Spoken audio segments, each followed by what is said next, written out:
We are looking at God's Word from Gospel of Matthew chapter 5, verses 5 and 6 today.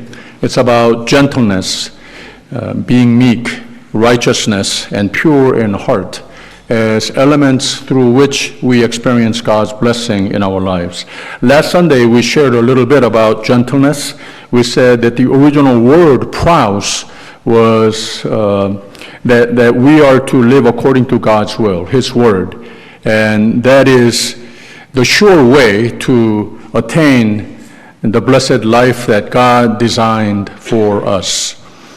Today's passage adds another attribute of true blessed Christians, and that is to thirst and hunger for righteousness. This character of Christian is similar to praus in that God wants us to understand that to live according to God's will and His Word is to shed of all unrighteousness in our hearts and our lives, and embrace godliness that we are encouraged in His Word. Jesus adds in verse 8, those who are pure in heart will see God. Wouldn't that be the ultimate blessing if we can live every day seeing God as we can see each other? We don't have the privilege of seeing our God with our physical eyes, but we do so with our spiritual eyes. If we strive for praus, if we hunger and thirst for righteousness, we may not see God with our physical eyes, but we will indeed see and know for sure that God is with us. Not only that, if praus and righteousness become our way of living in our life principles, in the way that we relate to others, others will see God through us. In and through our lives, they will also be assured that, there must be a God. There is the blessing and privilege that God has in mind. Blessed are the weak, for they will inherit the earth. Blessed are those who hunger and thirst for righteousness, for they will be filled.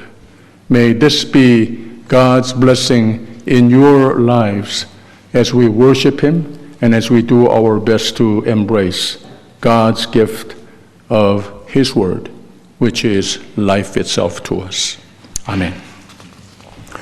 로마의 우르바노 대학 대강당에 가면 미래를 준비하는 학도들이 보라고 거기 강당의 벽에 And then what? 라고 하는 그리고 그 다음에는 이라고 하는 질문의 제목이 붙어 있고 그 아래로 글귀가 새겨 있는 것을 볼 수가 있답니다. 그 배경은 16세기에 법대를 다니는 한 가난한 학생이 자기가 돈이 없어서 학교를 계속 다닐 수가 없어서 필립 넬이라고 하는 그 지역의 부자 노인을 찾아갔답니다. 그래서 자기의 경제적인 어려움을 호소하면서 도움을 요청했습니다. 필립 넬은 그 가난한 고학생 얘기를 충분히 들어주고 그리고 경제적인 지원을 하겠다고 약속을 했습니다. 그 학생에게 몇 가지 질문을 해도 되겠는가 말을 하더니 학생, 내가 이 돈을 주면 이 돈으로 무엇을 하려는가? 네, 먼저 법대를 마쳐야 하겠습니다.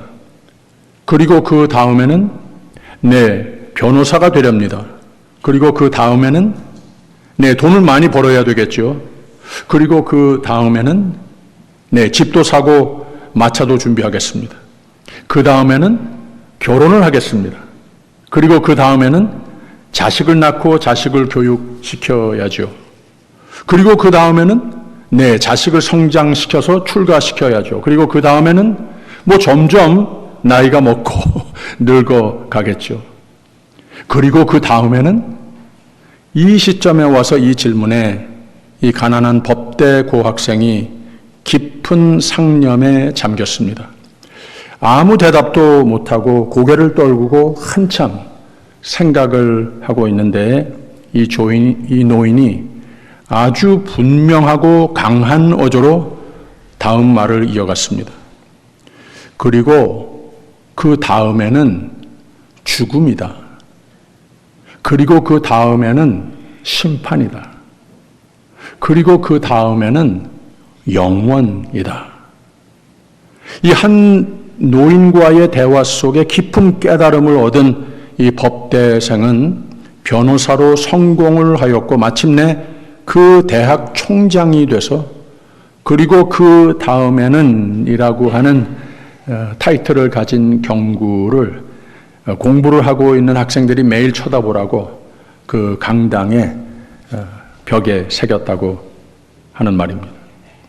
어느 목사는 이 얘기를 하면서 설교를 했습니다. 성실하게 열심히 최선을 다해서 인생을 사는 것 중요하지요. 그러나 그것보다 더 중요한 문제가 있습니다. 과연 내가 누구인가? 나라는 사람이 누구인가? 만약 이것을 알지 못하고 산다면 우리 사는 것이 죽으려고 사는 것밖에 되지 않는 것이다. 성경은 내가 누구인가를 분명히 밝혀주는 말씀들을 담고 있습니다. 독일의 철학가 쇼펜하우어의 일화가 있습니다. 그가 무언가 골똘하게 생각하며 공원을 산책하고 있는데 거기 청소하던 일꾼 한 사람이 묻습니다.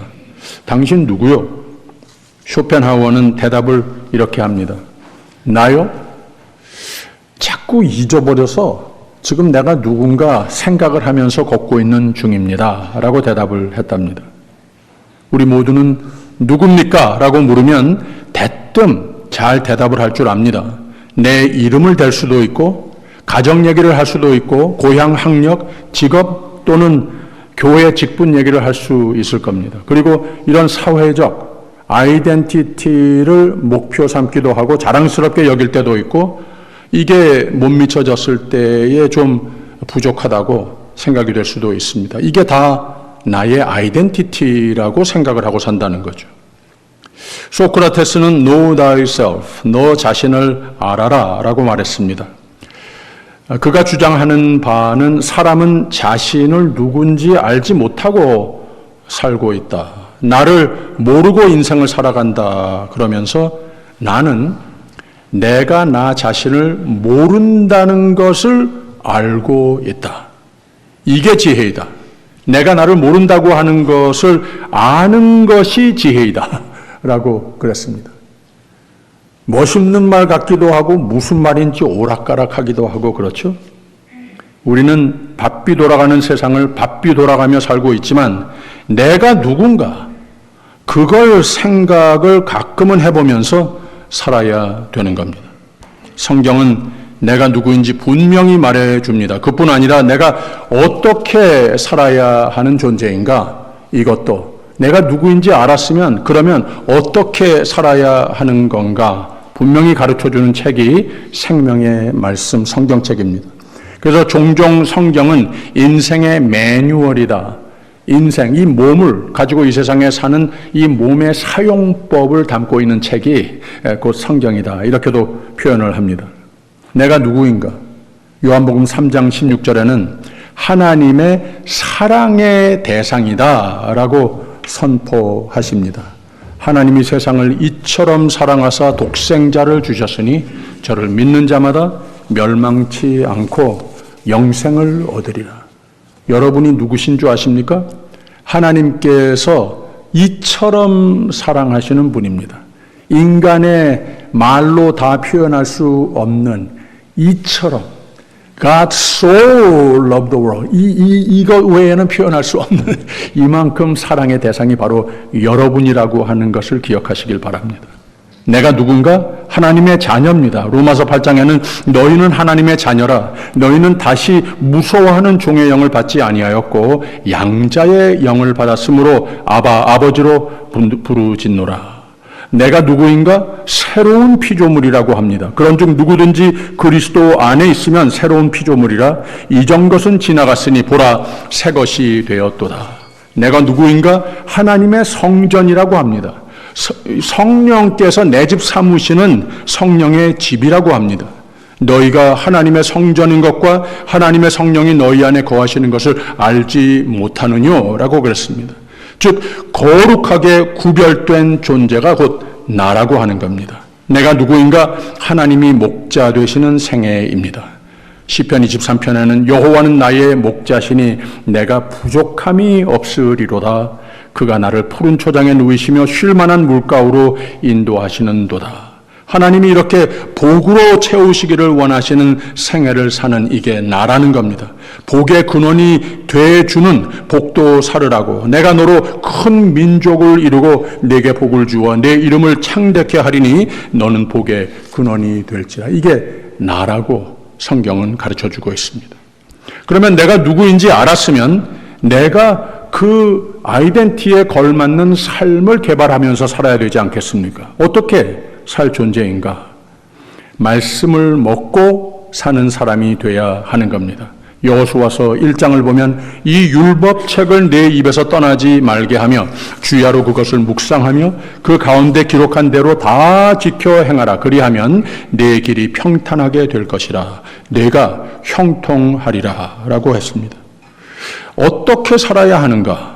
하나님을 사랑하는 삶이 되어야 한다고 또 신명기 6장에서는 이렇게 말씀하셨습니다. 이스라엘아 들으라. 우리 하나님 여호와는 오직 하나인 여호와시니 너는 마음을 다하고 성품을 다하고 힘을 다하여 내 하나님 여호와를 사랑하라 라고 그랬습니다. 왜? 시편 91편에는 하나님이 가라사대 저가 나를 사랑한 즉 내가 저를 건지리라. 저가 내 이름을 안즉 내가 저를 높이리라 라고 그랬습니다. 로마서 5장에는 우리가 알거니와 하나님을 사랑하는 자 곧 그 뜻대로 부르심을 입은 자들에게는 모든 것이 합력하여 선을 이루느니라 라고 했습니다. 할렐루야. 하나님 사랑을 나타내면서 또 사는 존재가 바로 우리가 어떻게 살아야 하는 것인가. 요한복음 14장에는 나의 계명을 가지고 지키는 자라야 나를 사랑하는 자니 나를 사랑하는 자는 내 아버지께 사랑을 받을 것이요 나도 그를 사랑하여 그에게 나를 나타내리라 라고 그랬습니다. 그리고 로마서 12장에는 어떻게 살아야 하는가? 그러므로 형제들아 내가 하나님의 모든 자비하심으로 너희를 권하노니 너희 몸을 하나님이 기뻐하시는 거룩한 산 제사로 드리라 라고 그랬습니다. 좀 정리가 되지 않습니까? 성경은 믿는 사람의 승리의 삶이 되기 위한 매뉴얼이라고 그랬는데 사용법 책이라고 그랬는데 크게 두 가지로 정리가 됩니다. 우리가 믿는 것, 믿어야 할 것, 하나님이 누구이신가? 바로 우리의 신학이 잘 정리되어야 하는 것을 가르쳐주는 책이 성경책이고, 그리고 우리가 어떤 행함으로 살아야 하는가, 말하자면 우리의 신학이 정립됐으면 우리의 종교론도 잘 정립되라고 가르쳐주는 말씀이 성경 말씀이라고 하는 겁니다. 그래서 우리가 믿는 것과 우리의 행함으로서 이게 다 잘 맞춰졌을 때, 균형을 이룰 때에 하나님께서 주시는 성경은 우리에게 생명의 말씀이 되는 겁니다. 그래서 오늘의 말씀은 바로 이 후자, 믿는 사람이 하나님 자녀된 사람이 세상에서도 하나님 사랑과 복을 받고 보호와 평강을 누리고 살 사람이, 그리고 천국을 향한 삶, 천국을 사는 삶이 무엇인가를 잘 가르쳐주는 말씀이 되는 겁니다. 이걸 예수님은 간단하게 온유의 삶을 살아라 라고, 온유한 자는 복이 있나니 저희가 땅을 기업으로 받을 것이며 라고 가르쳐 주셨습니다. 우리가 믿는 것이 참 중요한데 그것이 우리의 영생, 하나님 자녀되는 가장 첫 관문인데, 근데 또 우리가 믿음으로 하나님의 말씀으로 삶으로 열매가 맺혀질 때 이게 비로소 온전한 믿음이 되는 것이란 말입니다. 땅을 기업으로 받을 것이며 복된 삶이 될 수 있다고 하는 겁니다. 이 믿음과 행위, 이 두 가지가 균형을 이룬 신앙을 잘 갖춰졌을 때 우리는 하나님 우리에게 애당초 지어주시는 내가 누구인가 이것을 발견하고 하나님의 복을 넘치도록, 형통의 복을 넘치도록 누리는 삶이 비로소 된다고 하는 말입니다. 이걸 주류 교단에서 성서학자들이 많이 연구를 해서 정리를 한 소위 조직 신학이라고 말합니다. 구약의 에스라 사역을 기억하시죠? 586년 BC에 유다가 함락하며 바벨론에 의해 예루살렘과 성전을 잃고 자유로 하나님 구별한 백성다운 예배 중심, 성민으로서의 삶이 불가능해진 몇 세대를 지나서 70년 후에 바사 왕국의 배려로 예루살렘에 귀환해서 성전 재건과 제사, 예배의 재건으로 하나님 선택하신 백성의 특권을 회복하게 됐습니다. 그 후로 60년이 또 지난 후에 에스라가 인솔해서 제2차 예루살렘 귀환의 역사가 펼쳐집니다.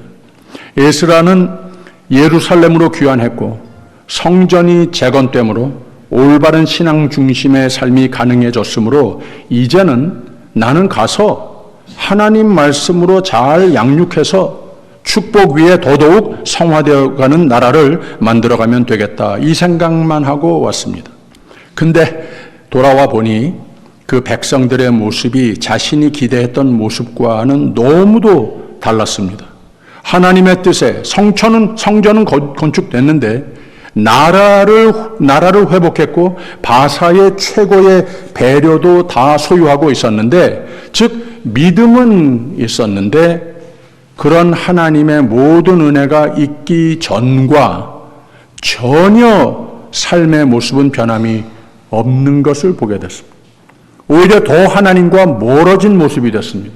하나님 뜻과도 멀어지고 풍습과 아울러 신앙적으로 매우 타락하고 타 종교적 요소들이 그대로 합성된 하나님이 매우 속상해하시는 모습을 그걸 보게 된 겁니다.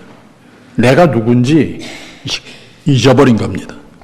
믿음은 있는데 믿음의 삶, 행함, 열매 없었습니다. 그때 에스라가 이렇게 반응한 것을 에스라서 9장에 기록하는데, 내가 이 일을 듣고 속옷과 겉옷을 찢고 머리털과 수염을 뜯으며 기가 막혀 앉으니 라고 그랬어요. 선지자가 보고 기가 막혔으면 그 마음 곧 하나님의 마음 아니시겠습니까? 하나님이 하나님 사람들의 믿음은 줬는데, 누구로 만들어 줬는데, 자유 줬는데 마음대로 살다 보니까 이 하나님의 말씀, 사용법을 제쳐놓고 살다 보니까 하나님 보시기에 기가 막히신 모습으로 변해버리더라는 거예요. 그리고 하나님 앞에 너무 부끄러워서 낙심과 좌절에 에스라는 깊이 파묻힙니다. 하나님이 그 크신 은혜를 우리에게 다 베푸셨는데, 다 주셨는데 이렇게 하나님을 배반하는 백성이 됐으니 이 일을 어찌 하겠습니까? 깊은 근심에 빠집니다. 이제 우리 끝입니다. 하나님 앞에 설 자격 하나도 없습니다. 근데 그 곁에서 함께 슬퍼하며 지켜보던 방백들과 지도자들은 크게 은혜를 받은 겁니다. 도전을 받은 겁니다. 회개의 역사가 그 가운데 일어났습니다. 우리가 지금까지 잘못된 거 맞습니다. 그러나 희망이 있습니다. 말씀을 사랑하고 말씀대로 사시며 그 말씀을 우리에게 가르쳐 줄 수 있는 분이 당신입니다. 당신을 하나님이 보내주셨으니 그러지 마시고 일어나십시오. 힘내십시오. 그래서 하나님이 당신을 그 이유로 보내주신 겁니다. 당신이 우리의 희망입니다. 하나님의 말씀의 대언자 당신이 우리의 오직 희망입니다. 그래서 일어난 역사적 사건이 소위 에스라 개혁 운동이었습니다. 온 백성이 예루살렘에 다 모였습니다. 에스라는 하나님의 뜻을 외쳤습니다. 너희가 범죄했으니 죄를 회개하라. 죄에서 돌아서라. 힘있게 설교를 했습니다. 마치 오늘 예수님이 설교한 말씀과 같습니다. 온유한 자는 복이 있나니 저희가 땅을 기업으로 받을 것이며 의에 줄이고 목마른 자는 복이 있나니 저희가 배부를 것이며, 열심히 설교를 했습니다. 온 백성이 그 설교를 듣고 화답을 합니다. 그 전체 무리가 큰 소리로 대답하여 가로되 당신의 말씀대로 우리가 마땅히 행할 것이니이다. 화답을 합니다. 근데 그날이 비가 많이 내리고 우기 계절이라 거기에 듣고 있는 사람들 중에 더러는 우리 차근차근히 계획을 짜서 충분히 의논을 해서 가장 현명한 개혁 운동을 서서히 실수 없이 우리 당회에서도 의논하고 재직회에서도 의논하고 공동의회를 열어서 이 현명한 펼쳐 가십시다 하니까 그 중에 회개와 하나님의 뜻대로의 삶으로 돌아서야 할 긴급성을 깨달은 몇몇 사람들은 지금 당장 하자. 이게 지금까지 우리 문제였다. 조금 있다가 하나님 말씀 못 들어서가 아니라 하나님의 분부하심 몰라서가 아니라 내 마음속에 조금 있다가 조금만 이것 저것 괜찮아 이런 식으로 살다 보니 하나님이 이렇게 기가 막히실 정도로 타락하고 죽게 됐는데 무슨 소리들이냐. 오늘 당장 해야 된다. 지금 당장 하자. 다 회개하고 다 고치고 다 하나님 뜻대로 돌아서자 한 겁니다. 그래서 비로소 재건된 성전, 하나님의 은혜에 걸맞는 삶의 재건, 믿음의 재건이 있어서 그래서 하나님의 축복의 손이 그들의 삶에 다시 와 닿는 회복의 역사가 일어나게 된 겁니다. 여러분, 차에 넣는 휘발유에 만약에 좀 이 불순물이 좀 조금이라도 들어가 있다고 하면은 어떻게 됩니까? 대부분은 아직 휘발유이니 그 정도 괜찮다. 차를 운영하려고 하면은 안 되죠. 그 휘발유 탱크에 불순물이 들어가면은 그 탱크 전부를 버리고 다시 퓨어한 휘발유로 넣어야 되는 것 아닙니까? 엄마가 애들 위해서 밥을 지어줄 때 실수로 모래알이 좀 들어갔어요. 이걸 아는 엄마가 애들한테 그냥 밥을 퍼주면서 거기 모래알이 좀 섞여 있으니까 그거 보이면 골라내면서 먹어. 그렇게 합니까? 아니에요. 그 밥통 다 그대로 버리고 새로 지어야 하는 것 아니겠습니까? 성경 말씀, 하나님이 요구하시는 게 무엇이냐? 완벽한 사람이, 퍼펙트한 사람이 되라고 하는 말은 아닙니다. 그러나 우리의 최선은 요구하십니다. 불순한 마음, 삶, 말, 섞인 나의 모습이라면 그대로 놔두면 하나님께서 그 삶을 용납 안 하신다고 하는 거예요. 거룩하신 하나님이 우리도 거룩하라고 그랬는데 거기에 무슨 불순물이 섞여 있으면 나와 홀리 커뮤니언을 이루시지 못합니다. 이 깨끗한 그릇이 되고자 적어도 노력은 있는 우리의 신앙생활이 되어야 한다는 거죠. 어떻게 무엇을 하고 하지 말아야 복을 누리며 살 수 있는 것인가? 가끔은 나 자신 성찰을 하면서 사는 것이 신앙생활입니다. 그 다음에는 의를 추구하는 삶이라고 그랬어요. 6절에 의를 줄이고 목마른 자는 복이 있나니 저희가 배부를 것임이요. 또 10절에 가서는 의를 위하여 핍박을 받는 자는 복이 있나니 천국이 저희 것임이라 라고 그랬습니다. 예수님이 나중에 말씀하신 대로 그대로입니다. 또 찬양팀이 조금 전에 인도해 주신 찬양 그대로입니다. 하나님의 나라와 그의 의를 구하라. 그리하면 이 모든 것을 너희에게 더하시리라. 할렐루야. 이 말을 하시는 겁니다. 의에 줄이고 목마른 자는 즉 하나님의 말씀으로 잘 배우고 늘 변화되어서 하나님의 의에 가치를 둔 자는 저희가 배부를 것이며 라고 하시는 겁니다. 그래서 뭐니 해도 성도의 참 복되고 하나님이 위로하시고 세상에 아직 살아도 천국을 살고 천국 갈 확신이 있는 사람이 누구냐? 하나님 말씀으로 늘 가까이 하는 사람입니다. 의에 줄이고 목마른 자입니다. 하나님 말씀으로 늘 변화되는 사람입니다. 하나님 말씀으로 살며 혼탁한 세상에 선지자적인 삶과 말과 선택과 행동으로 사는 사람입니다. 그렇게 살아서 세상적으로는 때로 외롭고 가난한 자가 될런지는 몰라도 결국은 천국이 저희 것이며 다 가진 자, 복을 받은 자가 되는 겁니다. 할렐루야. 이 모든 것 말씀을 받고 말씀을 배우고 말씀으로 변화받고 말씀으로 다 늘 주님 앞에 감사와 찬송이 올려지는 삶, 말씀으로 복음을 전하고 이 세상에 핍박이 조금 있어도 이런 하나님께서 나에게 분부하시는 의로운 삶을 가장 최선으로 노력하는 삶, 이런 삶이 되는 것이 예수님 마음에는 우선적으로 전제 삼으시는 바이고, 이게 잘 다져진 다음에 생기는 현상이 무엇인가? 8절의 말씀입니다. 마음이 청결한 자는 복이 있나니 저희가 하나님을 볼 것이며 라고 그랬습니다. Pure in heart, 마음이 청결한 자가 되면 하나님이 보인답니다. 우리가 이 세상에 사는 가운데에 하나님이 보이시면 다 된 것 아니겠습니까? 하나님이 잘 안 보이니까 신앙이 오르락 내리락, 교회 안에 세상에 양다리 거치는 우리의 삶이 되는 것 아니겠습니까? 하나님이 안 보이니까 잘못된 것, 죄인 것 다 보면서도 선지자적인 자세보다는 좋은 게 좋은 거지 하면서 그냥 지나치는 것 아니겠습니까? 하나님이 안 보이니까, 천국이 안 보이니까 그렇게 되는 것 아니겠습니까?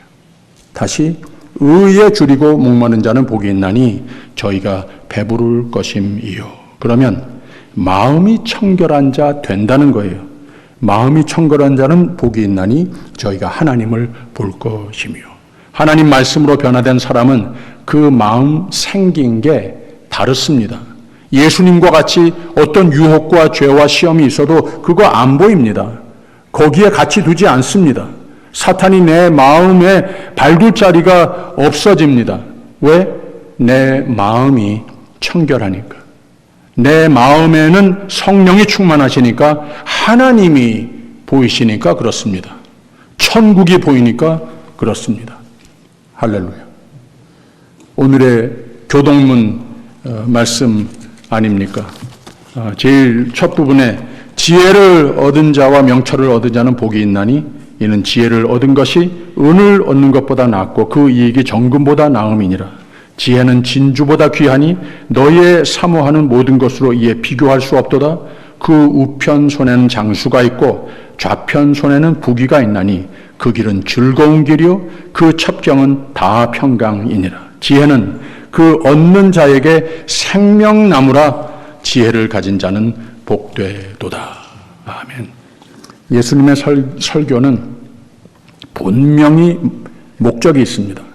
우리가 세상에 살고 있지만 예수님은 우리 하나님 사람들이 세상이 정의하는 행복보다는 진정한 행복을 배우고 살기를 원하십니다.